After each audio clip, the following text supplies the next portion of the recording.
Bismillahirrahmanirrahim. Alhamdulillahi Rabbil Alamin. Wassalatu wassalamu ala rasuli Rabbil Alamin.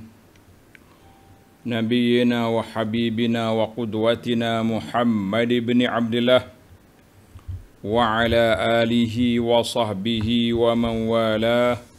Amma ba'du. Muslimin dan muslimat, para pelajar sekalian, Assalamualaikum warahmatullahi wabarakatuh.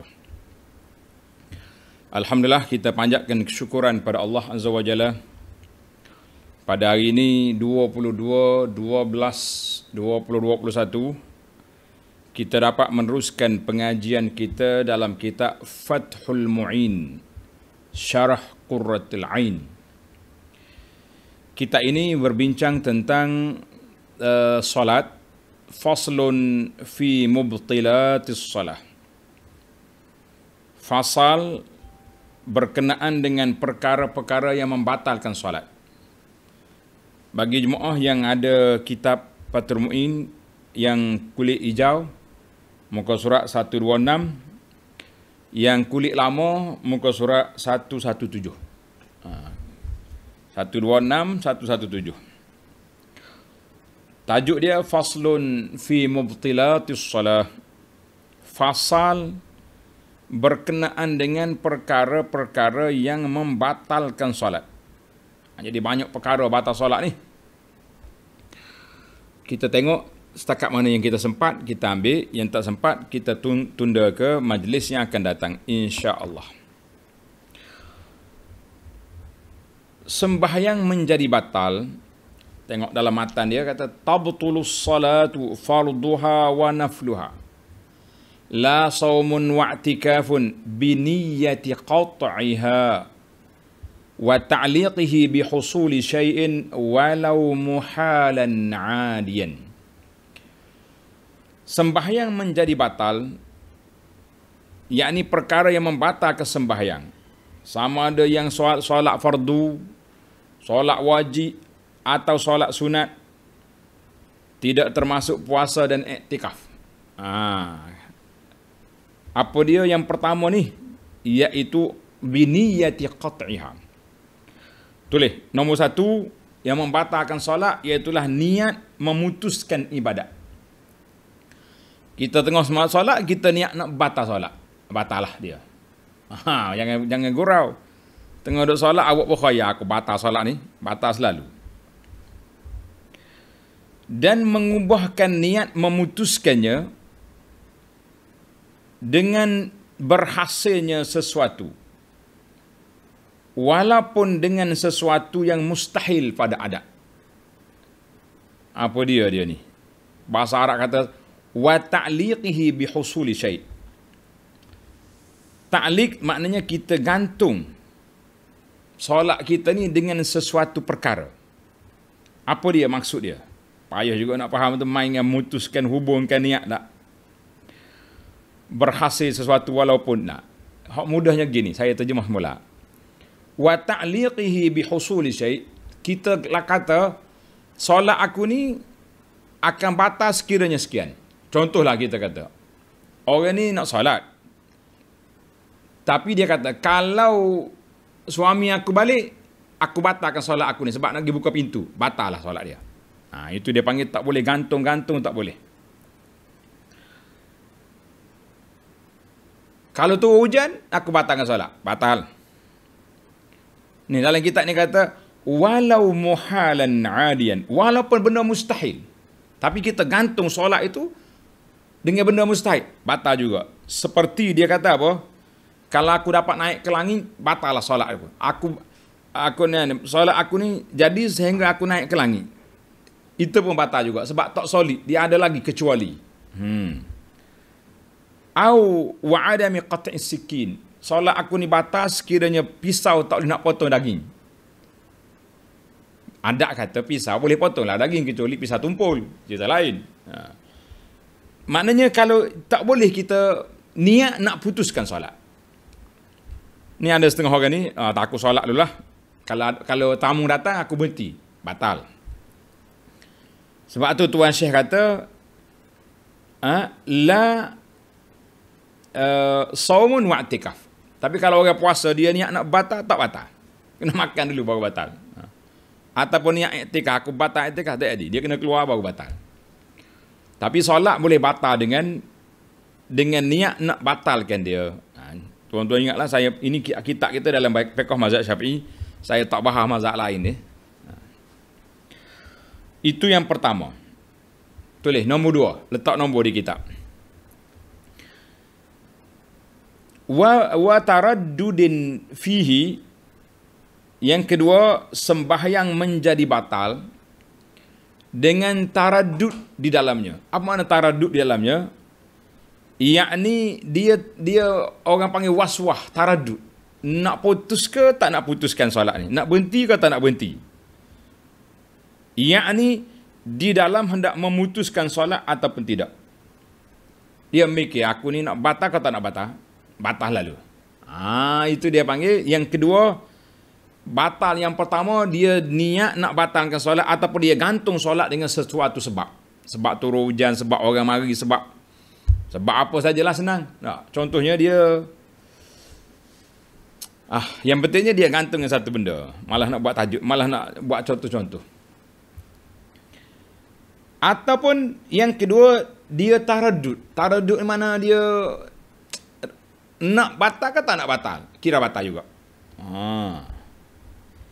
Tetapi tidak batal dengan sebab was-was yang menguasai diri dalam sembahyang. Seperti keimanan dan lainnya tidak menjadi batal dengan was-was. Apa dia maksud? La, dalam bahasa Arab kata, la mu'akhazata biwaswasin qahriyin fi shalah. Orang ni penyakit waswah. Aku ni batal kau tidak, aku ni berhenti kau tidak, aku lawan terus.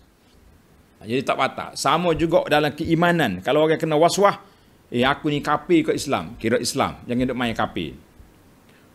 Ada kau orang waswah macam ni? Naam, ada. Ana sendiri telah pun bertemu dengan kes macam ni. Ada orang telefon saya, berita betul ni. Saya tulis di dalam telefon, soalan QA was-was. Sebab kita tanya nama, dia tak apa nak jawab, dia malu kali. Dia kata, dia ni kafir ke Islam. Astaghfirullahalazim. Kata, kenapa awak cakap macam ni? Saya duk mikir dalam otak saya ni kafir. Sudah dah lah, katanya main di syaitan.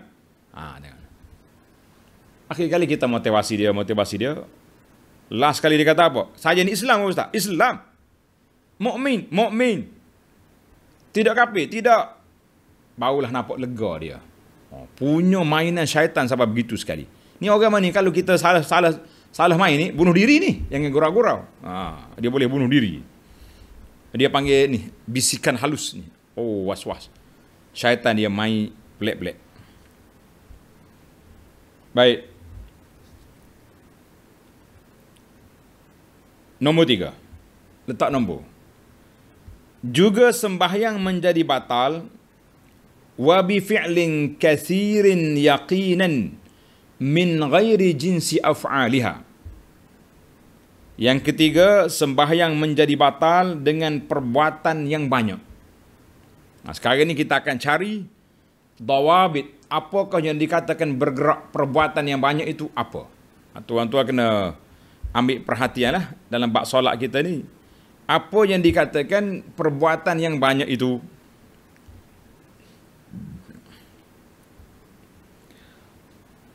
Bifi'lin kathir. Dengan yakin, bukan daripada jenis perbuatan solat. Kalau jenis perbuatan solat, kita turun naik, tak ada masalah itu. Memang kena rokok, kena sujud. Itu perbuatan solat. Ini di luar daripada amalan solat.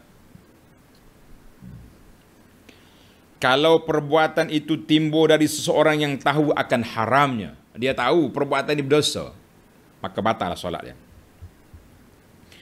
Atau kalau ia mengetahuinya, dia tahu walhal tidak diuzurkan. Jadi dia tak uzur. Awana tak uzur, dia tidak dimaafkan perbuatan itu. Kalau dia uzur, lain cerita. Nanti kita bincang nanti, apakah keuzuran walaupun perbuatan pergerakannya banyak tapi tidak dianggap batal solat. Apa dia? Hal keadaan, tengok. Maknanya syarat nak batal solat perbuatannya banyak ni, yang pertama, perbuatan itu, tulis letak nombor 1, A. Nombor 1, perbuatan itu bukan dari amalan solat. 2, syarat yang kedua. Dia tahu kesalahan perbuatan itu, haram perbuatan itu, dia tahu. Yang ketiga, dia tahu tetapi perbuatannya tidak dimaafkan, tidak ada keuzuran. Kalau uzur tak batal juga. Yang keempat, hal keadaannya perbuatan itu berturut-turut. Dia kata walaan, hala kaunihi walaan urufan fi ghairi syiddatil khawfi wa naflis safar. Berturut-turut pada adat kebiasaan. Dia buat 1, 2, 3, batal lah. Lain daripada sembahyang syiddatul khauf. Para pelajar tanda. Solat syiddatul khauf, solat ketika terlalu takut dalam peperangan. Kita boleh solat. Dalam waktu dia tengah duk berperang, berlari, bekerja, bertetok kata orang, menembak, tembak.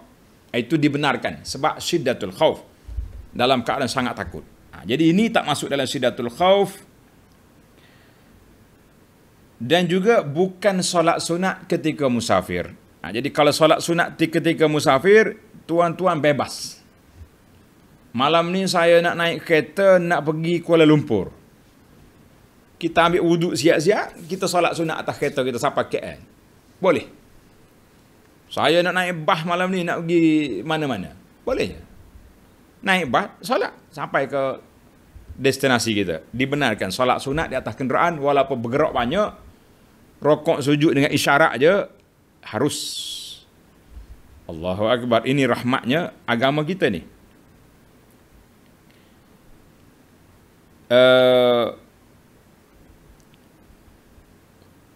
Lain daripada apa ya? Lain daripada solat syiddatul khauf dan solat sunat ketika musafir. Dan lain halnya dengan perbuatan yang sedikit. Jadi kalau kita bergerak sedikit, dimaafkan. Maka tidak batal sembahyang. Seperti 2 langkah, walaupun langkahnya luas, asalkan tidak melompat. Kita, contohnya ada kosong, ada besar depan. Kita pun melangkah 2 kali. 1, 2, kita berhenti. Baca Quran pula. 1, 2, sampai ke saf. Boleh.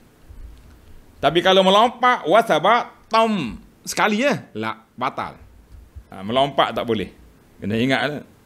Jangan duk main lompat, apa dia panggil, lompat jauh lah. Kan? Lama dulu kan kita muda-muda main lompat tali ke lompat. Apa dia kita main lompat-lompat ni.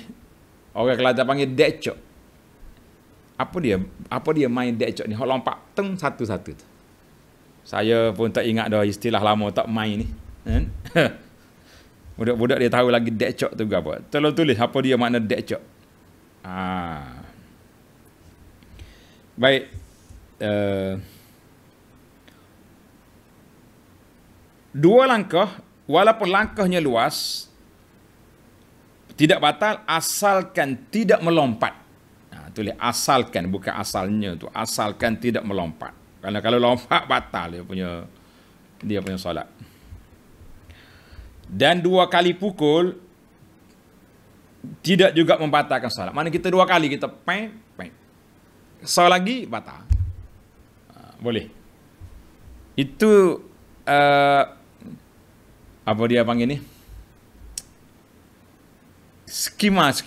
Dalam fiqh Syafi'i ini 1, 2 dibenarkan, 3 jadi full. Jadi batal. Ini.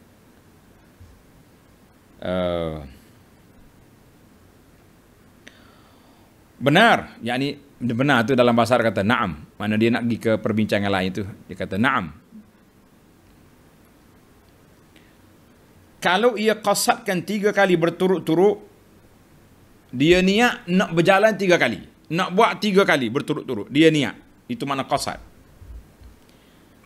Kemudian ia melakukan satu saja.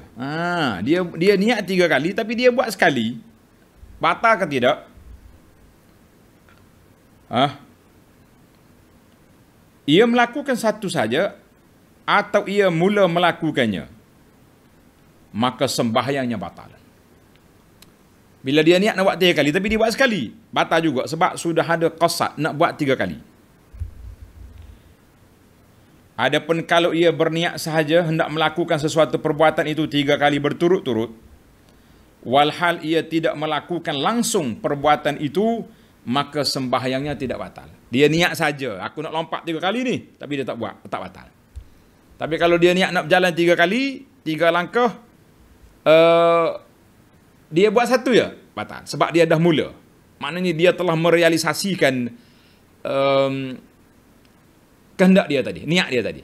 Dah langkah. Tapi kalau tak buat langsung, tak apa. Itu dia. Dan perbuatan yang banyak terpisah-pisah atau bercerai-cerai, iaitu dengan cara dikirakan tiap-tiap satunya itu terputus daripada apa yang terdahulu daripadanya. Banyak tapi tidak berturut-turut. Buat satu break, 2 berhenti, 3, itu macam mana pula? Maka itu tidak batal. Tak batal. Saya nak melangkah sini ke depan tu 10 langkah.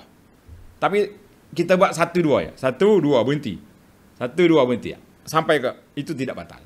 Dia tak boleh, ini fiqh Syafi'i tak boleh 1, 2, 3. 3 batal.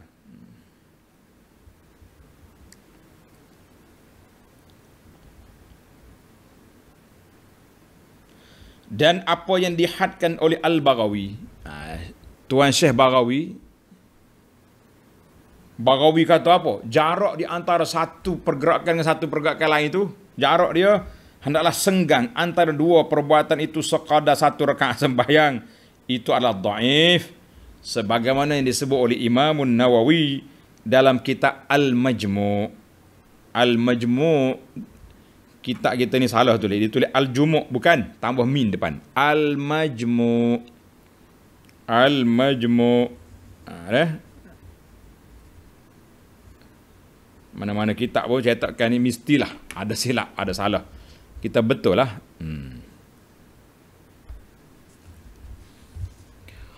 Walaupun perbuatan yang banyak itu adalah dengan terlalai. Dia kata kalau walau kana al-fi'lul kathir sahwan. Sahwan mana tak sengaja, kita lalai, lara, terbuat. Maka itu juga membatalkan sembahyang.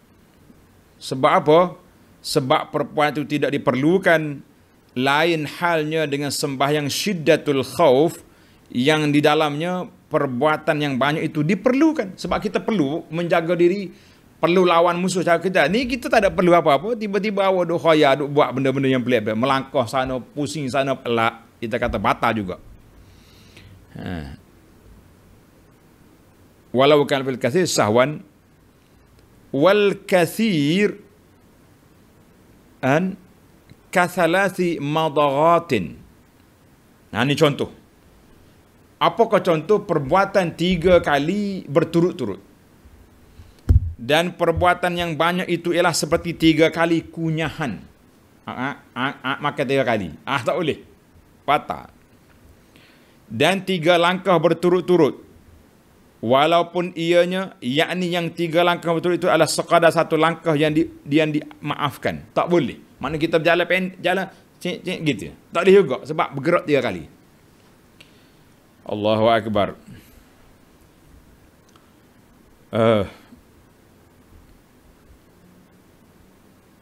Dan bergerak kepalanya dan 2 tangannya dengan serentak. 2 tangannya angkat, kepala dia goyang. Lain-lain tu, dia kira 3 kali juga. Oh, kenapa jadi 3 kali? Li'anna al-majmu' salatu harakat. 1, 2, goyang kepala. 3 kali. Tak boleh juga. Maka itu semuanya membatalkan sembahyang. Ada satu benda pelik. Benda pelik ni saya nak cerita ke tak nak cerita? Tak cerita, hilang sejarah. Ada satu soalan yang orang tanya ke pejabat mufti. Surat ni ada dengan sahabat kita yang kerja jawab mufti, dia tengok soalan yang pelik. Dia kata bagaimana dengan tuan-tuan dengar, jangan marah dengan saya ni. Ini soalan yang dia panggil al-fuqaha, cerita nakal dalam fiqh. Seorang wanita yang tua solat, tak pakai baju dalam. Waktu dia rokok ni beraya lah kan. Macam mana? Batal ke tak batal? Mesti dia beraya banyak kali. Oh, ada soalan tu. Kalau nak tengok kita ada salingan dengan sahabat saya. Soalan kita kata ni soalan pelik dalam dunia ni, berlaku juga lagu ni. Macam-macam. Ada malah ada cerita. Takut dia mau kata ustaz yang cakap pelik juga. Baiklah. Kita pergi kepada wal khatwatu bi fathil kha dengan makna al marrah. Tengok kalimah al khatwah dibaca dengan baris di atas kha ialah dengan makna marrah. Sekali dia panggil. Al marrah. Khatwah. Sekali. Khatawat banyak langkah itu. Wahiyahuna di sini ialah berpindah kaki seseorang ke sebelah hadapan atau lainnya. Mana khatwah man, kaki kita bergerak situ.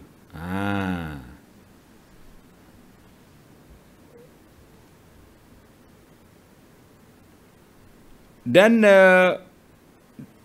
maka kalau bergerak pula kaki yang kedua bersamaan dengan satu langkah kaki tadi, sekalipun tidak berdahulu, kemudian jadinya, maka itu dikirakan dua langkah. Tengok semula, ini ada ibarat yang pelik dia kata.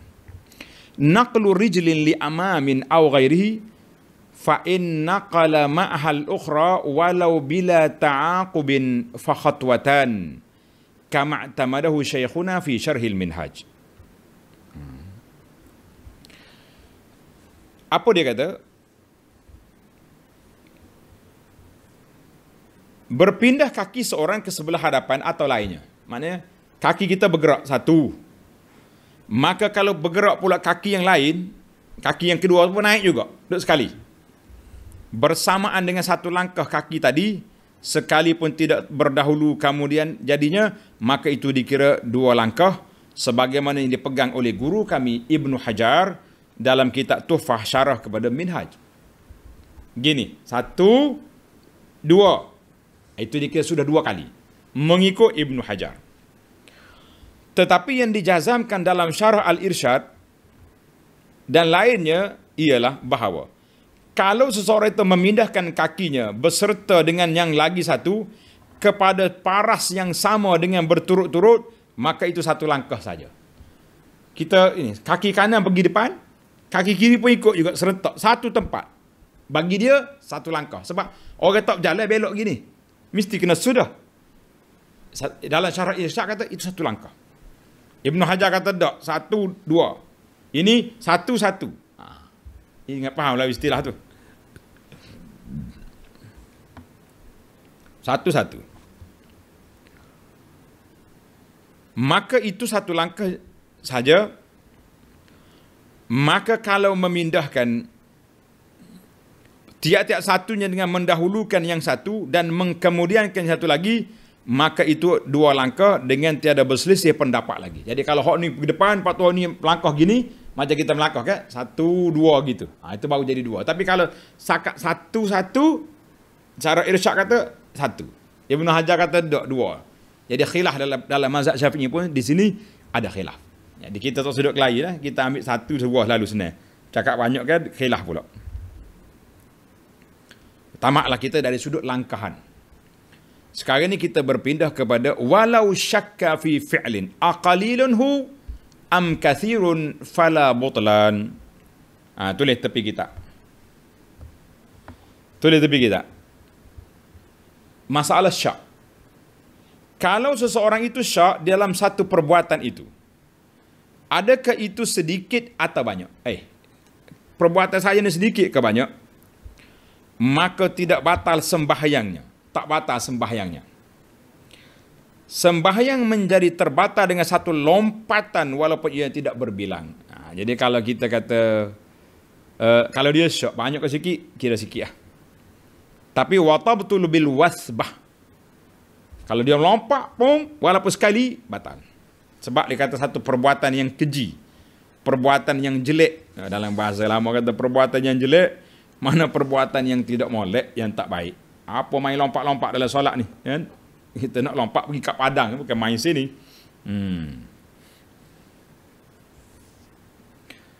Allahu Akbar. Baik. Sembahyang tidak menjadi batal dengan gerak-gerak yang ringan. Manakala kita bergerak sikit. Macam mana? Walaupun gerak-gerak itu banyak dan berturut-turut, tak batal. Bahkan makruh. Tapi dia kata bal tukrah, makruh. Contohnya, tengok tuan-tuan. Seperti gerak jari atau jari-jari dalam menggaru. Kerana gatal. Contohnya kita ni tengah solat, mari nyamuk gigit ni. Gatal. Kita ambil jari tok sini. Ni tengok cara ni. Tok jari sini. Garu. Banyak tu. Berapa kali dah. Tak batal. Atau menggerak buah tasbih beserta dengan tetap tapak tangannya. Ni orang semayang sunat tasbih lah contohlah. Tak, dia nak bila tak cukup 15, jadi tangan di sini dia gerak tasbih. Dia kata boleh. Atau menggerak pelupuk mata. Gerak pelupuk mata. Mata kita duduk kelip-kelip. Ada tak kelip berat juga kita. Atau bibir mulutnya. Atau zikir, atau lidah. Maknanya kita duduk zikir lah, lidah tu gerak dalam mulut. Kerana anggota itu semua adalah mengikuti bagi tempat-tempat yang tetap, seperti kedudukan jari-jari tangan.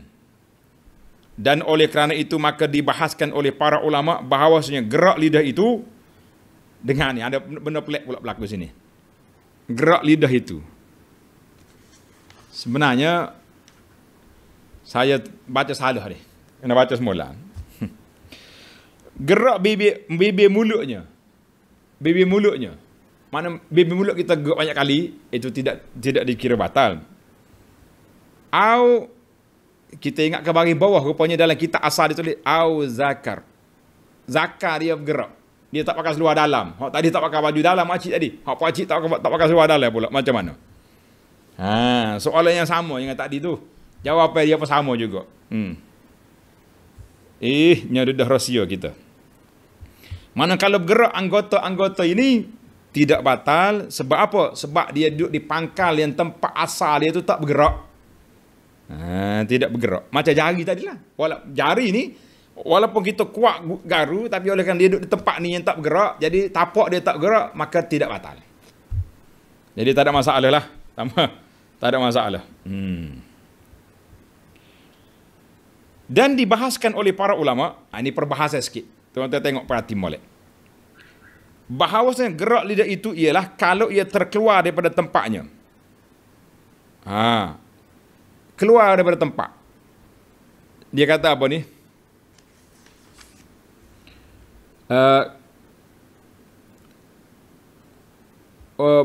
An harakata laysa in kanat ma'a tahwilihi an mahallihi abtala. Kalau geraknya sampai 3 kali maka itu batal solat. Macam orang jelai lidah. Dia keluarkan lidah daripada mulut, dia duduk jelai, duduk main. 3 kali bergerak, batal. Sebab di luar daripada tempat. Lidah ni orang tak duduk luar, itu anjing duduk kat luar.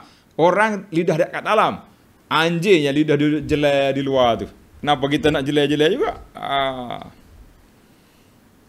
Menarik juga perbahasan dia. Itu satu pandangan. Waqala syekhuna, guru kami, siapa dia guru kami? Ibn Hajar. Dia kata itu adalah diihtimalkan, ada kemungkinan. Tetapi dalam tuhfah dia, tentang batal kalau bergerak lidah keluar dari mulut 3 kali, kalau tidak terkeluar, tidak batal. Tetapi dalam Fathul Jawad dan Syarah Bafadil, disebutkan olehnya dengan mutlak tidak batal gerak lidah itu, baik di luar mulut atau dalam mulut. Wallahu alam. Maknanya keputusan dia nya, kalaulah orang itu terjelar lidah kat luar, contoh, makna dia ni sakit lidah lah. Orang panggil lidah melepuh. Kan ada kadang-kadang lidah tu jadi putih tu, sakit. Ya, memang dia duduk kat luar lidah tu, duduk gerak, cari senak sejuk lidah, tak batal. Mengikut dalam perbahasan yang ada ni. Dalam Fathul Jawad kata Syarah Bafadil, tak batal. Dia macam jari juga. Alhamdulillah. Tuan-tuan, kalau ada lah kan. Baik.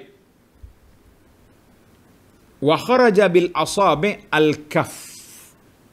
Dan terkeluar daripada maksud jari-jari ialah tapak tangan. Hak boleh bergerak banyak tadi, jari. Garu sini. Tapi kalau tangan sekali, batal solat. Tala tangan tak boleh. Tapak tangan dengan apa? Dengan 3 kali berturut-turut membatalkan sembahyang, melainkan orang yang berkenaan itu ada terkena penyakit gatal kulitnya yang ia tidak boleh bersabar lagi pada adanya. Bila ia tidak menggarunya, maka sembahyang tidak batal dalam keadaan sedemikian itu kerana darurat. Mana orang ni penyakit kulit yang kronik, kalau sakat garu dengan tapak tangan tak cukup, dia kena gini, itu dimaafkan.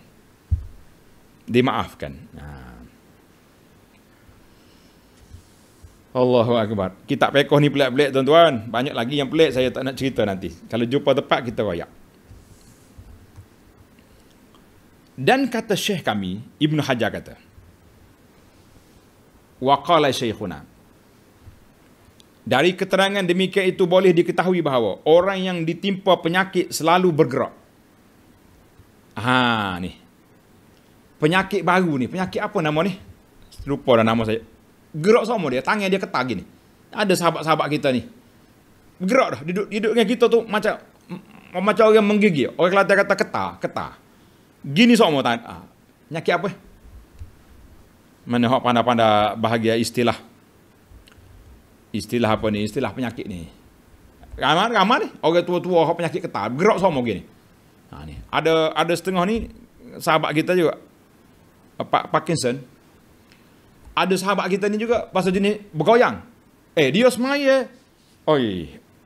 Musim PKP ni sesal masalah sebab duduk jauh. Kalau musim duduk dekat, begini dia. Memang dia bergerak. Dia berjalan saja pun bergoyang juga. Kalau itu keadaan macam mana?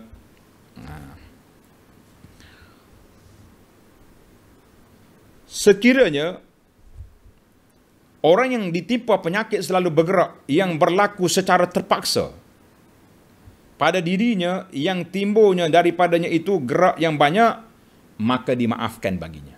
Kata Alhamdulillah, Islam tak tutup pintu Parkinson ni, tak. Ataupun orang yang bergoyang. Memang dia bergoyang. Kalau dia solat, kalau dia tengok orang tak kenal, dia tengok macam dia main dalam solat, macam duduk menari. Bukan. Ni bukan geng zikir goyang ni. Dia memang bergoyang. Nak kata apa? Penyakit Allah Ta'ala bagi macam-macam. La ilaha illallah. Allahumma rabbi salimna ya Rabb. Ya Allah, selamatkan kami daripada penyakit yang pelik-pelik dan penyakit-penyakit yang segala penyakit kita minta selamat belaka. Dan perbuatan melakukan tangan untuk menggaru anggota badan dan mengembalikannya dengan menggaru itu dengan berturut-turut, itu adalah satu gerak sahaja. Maknanya kita tangan duduk sini, tapi kita nak garu sini, kita pun angkat tak sini. Yang bergeraknya jari, itu dimaafkan. Demikian juga mengangkat tangan daripada dadanya dan meletakkannya ke tempat menggaru, itu adalah satu gerak. Iaitu bila satu gerak itu bersambung dengan yang lainnya, maka dikirakan satu gerak sahaja. Dan kalau tidak, maka tiap-tiap satu adalah satu gerak mengikut apa yang dizahirkan oleh Syekh kami. Siapa dia Syekh kami? Iaitu Al-Imam Ibn Hajar. Ibn Hajar kata macam tu. Alhamdulillah, tamatlah kita 3 perkara yang membatalkan solat. Sekarang kita berpindah kepada yang keempat. Yang keempat, dalam bahasa Arab kata wabinutqin amdan walau biikrahin biharfaini. Tengok terjemahan dia, tulis nombor 4. Dan sembahyang menjadi batal. Mana terbatalnya solat itu dengan bercakap, dengan sengaja, walaupun dipaksa, dengan 2 huruf. Mana perkataan yang keluar daripada 2 huruf, maka batal solat. Bila keduanya itu berturut-turut. Kalau berturut-turut, maka batallah solat. Sebagaimana yang telah dizahirkan masalah ini oleh Syekh kami Ibn Hajar. Lain halnya, yakni tidak batal sembahyang kalau yang diucapkan itu adalah Quran. Kita baca Quran, tak batal. Zikir, letak za bagi bawah, jangan tukar pula. Zikir atau doa yang diucapkan itu tidak dengan maksud semata-mata memberi faham pada orang lain. Mana kita baca doa dalam solat bukan nak cakap dengan orang, itu boleh. Seperti ada orang minta izin kepadanya nak masuk.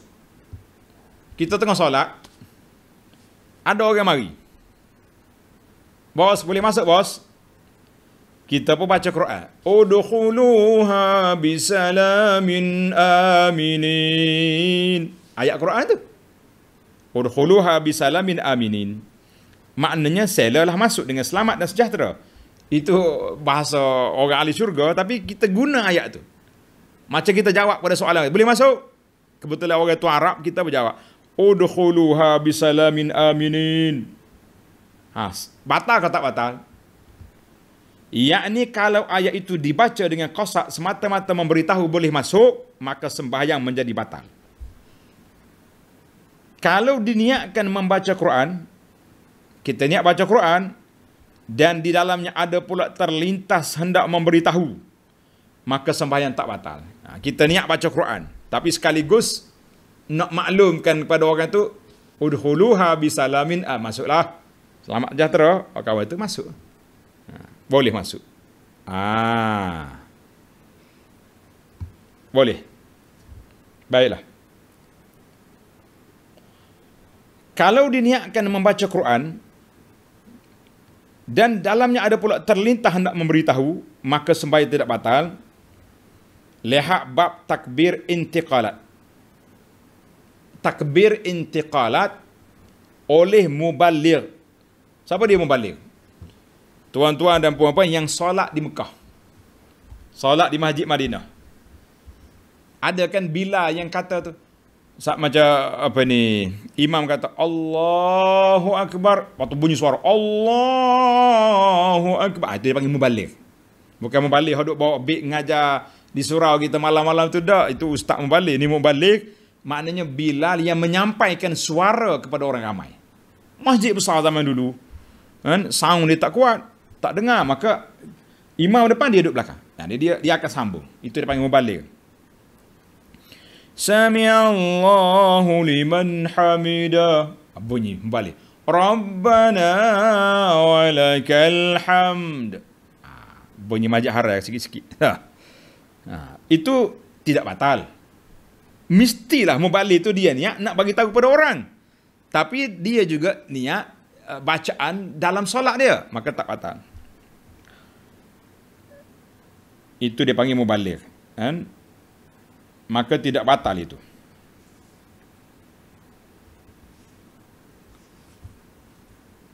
Maka apabila ia mengqasakkan Quran atau zikir sahaja, atau berserta dengan niat hendak memberi peringatan, maka tidak batal sembahyang. Tapi kena ada niat, asalnya zikir, tapi ada sedikit dalam hati itu niat nak menyampaikan, tak batal.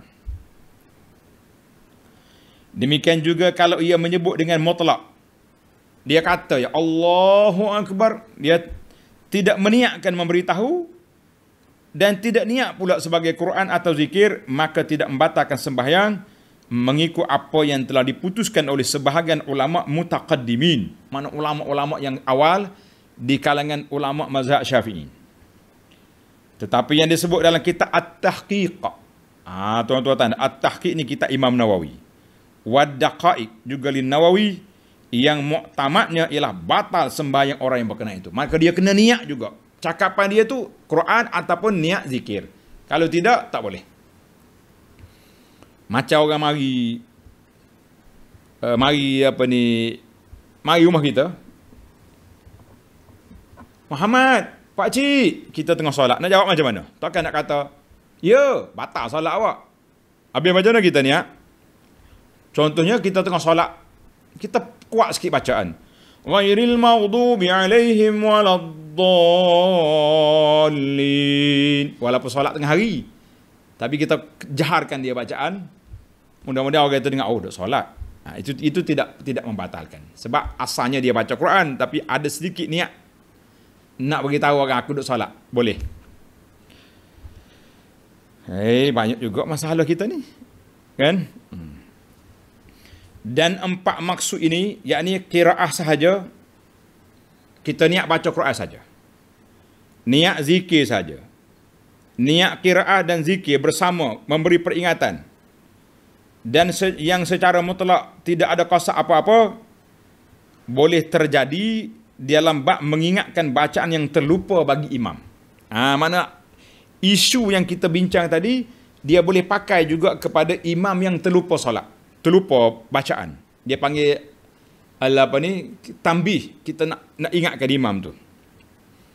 Baik bacaan Quran atau zikir dalam solat, dan boleh terjadi pula dalam bab menjaharkan takbir berpindah rukun daripada imam, dan juga mubaligh yang menyampaikan kepada solat berjemaah. Macam tadilah, apa kita kata tadi, imam terlupa, duk main terlupa sekerat lah, iza ja'a nasrullah je, iza ja. Jadi kita yang duduk belakang ni boleh tegur, iza ja'a nasrullahi wal fath. Kita kena niat baca Quran dan sekaligus memberi peringatan kepada imam. Itu tidak batal. Tapi kalau niat nak tegur imam je, tak boleh. Dia kena pasang 2 niat. Yakni kalau diniatkan membaca Quran atau diniatkan memberi peringatan serta membaca Quran atau zikir, maka tidak batal sembahyang. Kalau diniatkan memberi peringatan sahaja, maka sembahyang mubalik itu menjadi batal. Itu perkara yang membatalkan. Dan sembahyang menjadi batal dengan menyebutkan 2 huruf. Walaupun 2 huruf itu zahir bersama-sama dengan berdehem-dehem, tanpa diuzurkan dalam membaca bacaan yang wajib. Misalnya baca Fatihah. Jadi kita tengah baca Fatihah, kita lekak. Iya kan, tak boleh nak pergi dah. Jadi Fatihah tu wajib, jadi kita boleh sebab nak keluarkan suara balik.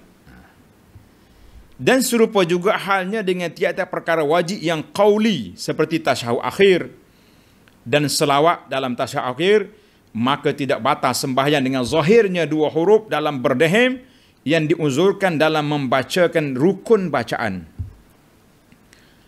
Atau sembahyang menjadi batal dengan terzahirnya 2 huruf di dalam perbuatan, seperti dalam batuk, tangisan, bersin dan tertawa.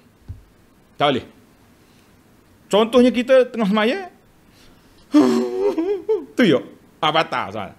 Tapi kalaulah kita tengah baca ayat tentang azab contohnya, terlalu orang panggil trauma kita ni, dengan ayat ni spontan dia jadi menangis, itu tak batal. Tapi kalau kita buat menangis dalam solat, lah, ketawa, lah, tak boleh. Tapi kalau dia panggil dalam bahasa Arab kata, wa mahallul butlan al-mazkurat idza lam tughlab alaih. Jadi kalau dia macam satu terpaksa gitu, tak batal. Contohnya kita tengah solat, tiba-tiba sedih sangat, jadi kita menangis, itu tidak batal. Ataupun bersin, ataupun macam mana tengah solat, budak lalu ke apa-apa, tertawa kita, hihi. Tapi kalau kita saja sengaja nak suka, lah, batal. Itu dia panggil dawabit. Dan yang terkeluar daripada yang diuzurkan dalam bacaan yang wajib itu, iaitu apa yang zahir, 2 huruf daripada huruf dalam berdehem-dehem yang diuzurkan bagi bacaan. Bacaan dia panggil tulis. Dia tulis wajib situ, salah. Saya tengok dalam kitab Arab kata bacaan sunat. Tuan-tuan tulis.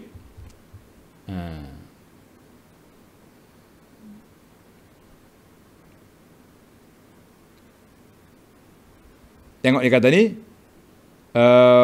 au zahar kasu'ale.